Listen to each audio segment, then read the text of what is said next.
I'm so stressed lately na kailangan ko talaga mag-shopping. And I love the dress kanina. I know. Girl, di ba dad mo yun? Bakit kaya ka yung half-sister mo na half lang din ang height? Are they back in good terms? Eh, di ba yung lilat na yan ang reason kung bakit ako si Eva? And I thought hindi ko na makikipagkita ulit sa kanya. Dahil ayoko. Dahil hindi pa ako handa. What? Let's go. Trixie.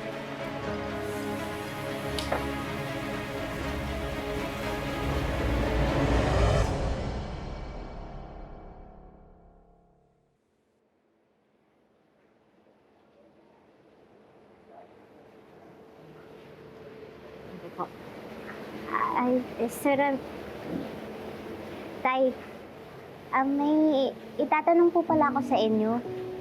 May naalala lang po ako. Ano yan? Naalala niyo po nung pinuntahan niyo ako sa bahay namin? Sabi niyo po kasi may sasabihin kayo sa akin eh. Pero hindi lang po natuloy. Naiintindihan ko malalim pa rin ang sugat at hindi ka pa handa para patawarin ako. Pero Lilet, meron kang importanteng dapat malaman.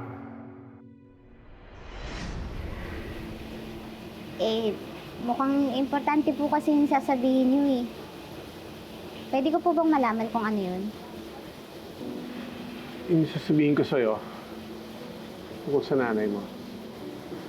Ano pong tungkol sa nanay ko? Mas mabuti siguro kung mag-gather muna tayo ng information para may basehan ka kapag kinausap mo na si Atty. Meredith. Remember, she was the one who gave away the baby before. It means she didn't want to keep it. Kapag tinanong mo siya kung siya ang ina ni Lilet, baka i-deny lang niya.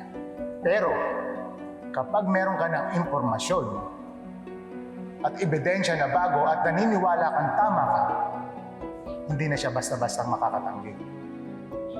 She has no choice but to admit the truth. Yung gusto ko sabihin sa'yo, tungkol sa nanay mo, kung nasan man siya ngayon, sigurado akong proud na proud siya sa'yo. Nakamit mo ang pangarap mong maging abogado. And you're making a name for yourself. Maging honest po ko sa inyo. Noon po, hindi na ako interesado na makilala kung sino yung totoong nanay ko. Kasi di ba, bakit ko naman po hanapin yung taong nang abandon na sa akin? Pero nung i-handle ko na po yung kaso ni Nanay Chato, bago na po yung pananaw ko. Nakita ko po kung gaano hindi sumuko si Nanay Chato para lang mahanap niya yung anak niya. Kahit na matagal na panahon silang nagkawalay, bigla ko po naisip, paano kung ganun din po yung nanay ko? Paano kung hinahanap niya rin pala ako? Tapos, nagbago na po siya. Gusto niya na rin akong makasama. Sana po nung nakita na rin kami balang araw. Parang si Nanay Chato tsaka si Langgay. Kasi po, sabik na rin akong mayakap siya.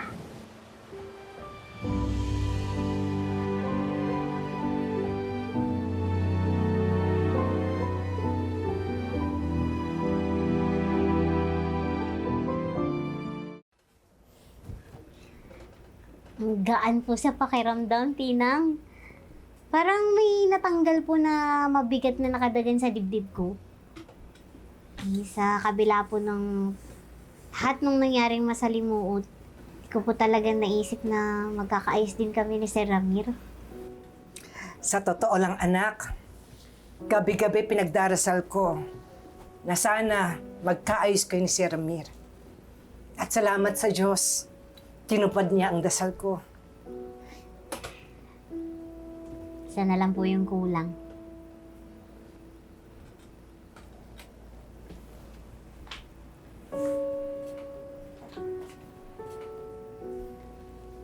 Ano yun, anak?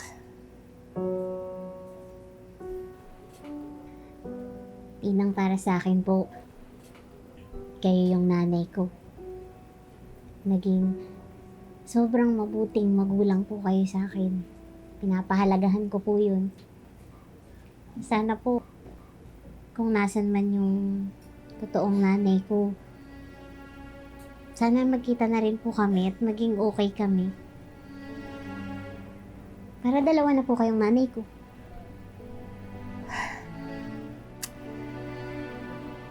Lilet, walang imposible. Basta't maniwala ka lang.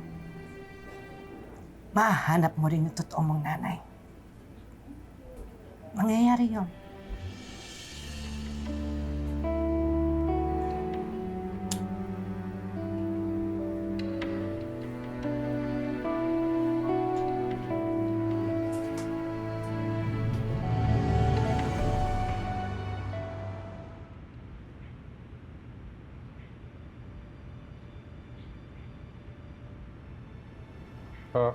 Bakit ang sama ng tingin niyo sa akin? Ramir, don't play innocent with us. Huling-huli ka ng anak mo, nakikipagyakapan doon sa bastarda mong anak in public. You're just overreacting. I don't see anything wrong with that. Seryoso ka ba, Dad? Napag-usapan na natin to. You know what she did to us. To me. That little person defended the monster who raped me. Ano ba gusto mo, Ramir, ha? Gusto mo bang paniwalaan ng tao na nagsasabi ng totoo yung bastarda mo? Na inosente si Ino? Look, I hate Ino just as much as you and Trixie. But that doesn't mean na damay si Lilet sa galit na yon.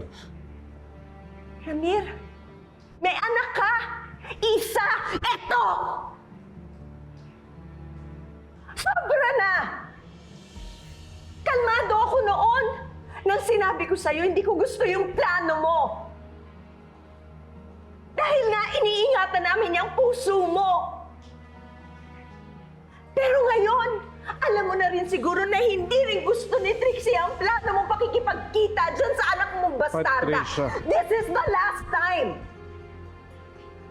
Alam mo, sa susunod na gawin mo pa to ulit, we're out of here. Narinig ko rin yung bantang yan dati. At ang pinakamalaking pagkakamali ko, nagpakaduwag ako. Nagpadala ako sa banta mo.